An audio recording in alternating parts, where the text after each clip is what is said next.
ये कहानी एक इंडियन यूट्यूबर सौरव जोशी की सुहागरात की कहानी है। 6 दिसंबर 2025 की रात 26 साल का सौरव के साथ एक ऐसा हादसा हुआ जिसे सोच सोच कर वो आज भी चैन से सो नहीं पाता है। सौरव जोशी की नई नई शादी हुई थी और उस रात उसकी पत्नी के साथ वो पहली बार सुहागरात मनाने वाला था। अवंतिका उसका बेडरूम में इंतजार कर रही थी।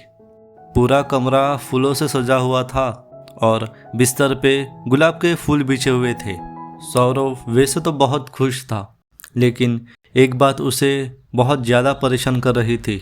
उसकी शादी के 4 दिन पहले लेट नाइट अपने भाइयों के साथ पार्टी करके वापस आ रहा था। तभी उसके सामने एक गाड़ी वाले ने एक औरत को बुरी तरह कुचल दिया। सौरव को समझ में नहीं आया कि वो क्या करे और वो उस औरत को तड़पता हुआ छोड़कर घर आ गया। तब से सौरव के दिमाग में उसी औरत का चेहरा सामने आ रहा था और वो उसे वैसे ही छोड़ने के लिए खुद को कोसे जा रहा था। सौरव जैसे ही रूम में घुसा, उसे अवंतिका गहनों से सजी घूंघट ओढ़े बेड पर बैठी हुई दिखी। उसके चेहरे पर हल्की सी मुस्कान थी, जिसे देखकर सौरव अपने टेंशन भूल गया और अपनी दुल्हन के पास चला गया। पर जैसे ही उसने उसका घूंघट उतारा, उसे उसी औरत का भयानक सा चेहरा दिखा और वो डर के मारे पीछे हट गया। उसने देखा तो वहाँ उसकी खूबसूरत बीवी ही थी, जो ऐसा रिएक्शन देखकर बहुत डर गई। सौरव ने उसे सॉरी बोला और बताया कि वो थोड़ा परेशान चल रहा है और उसे सो जाना चाहिए। इतना कहकर सौरव लाइट बंद करके लेट गया और उसकी बीवी भी सो गई। देर रात रूम के अंधेरे में खिड़की से आती हुई रोशनी सीधा सौरव के मुंह पर पड़ रही थी, जिसकी वजह से उसकी नींद खुल गई।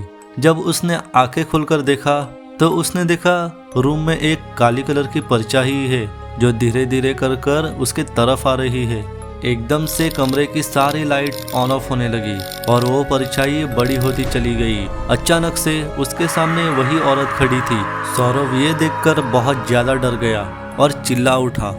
उसके चिल्लाने की आवाज़ सुनकर अवंतिका की नींद खुल गई और लाइट ऑन करते ही उसने देखा सौरव बेड पर बेहोश पड़ा हुआ था। उसने बाकी घर वालों को बुलाया और उसके ऊपर पानी छिड़का। जब सौरव को होश आया तब उसने 4 दिन पहले हुई घटना के बारे में बताया। तब चाचा जी ने बताया कि उनके पड़ोस में भी एक औरत की 4 दिन पहले एक्सीडेंट में मौत हो गई है। पता चला तो वो वही औरत थी जिसे सौरव ने वैसे ही छोड़ दिया था। सौरव ने भगवान से अपनी भूल के लिए माफी मांगी। सौरव को आज तक नहीं पता उस औरत की आत्मा सच में वहां थी या वो सब सौरव के दिमाग का वहम था। So that's it for today guys. ये थी सौरव जोशी की हॉरर स्टोरी। आई होप आपको ये स्टोरी अच्छी लगी होंगी एंड फिर मिलते हैं एक नई स्टोरी के साथ। तब तक के लिए बाय बाय।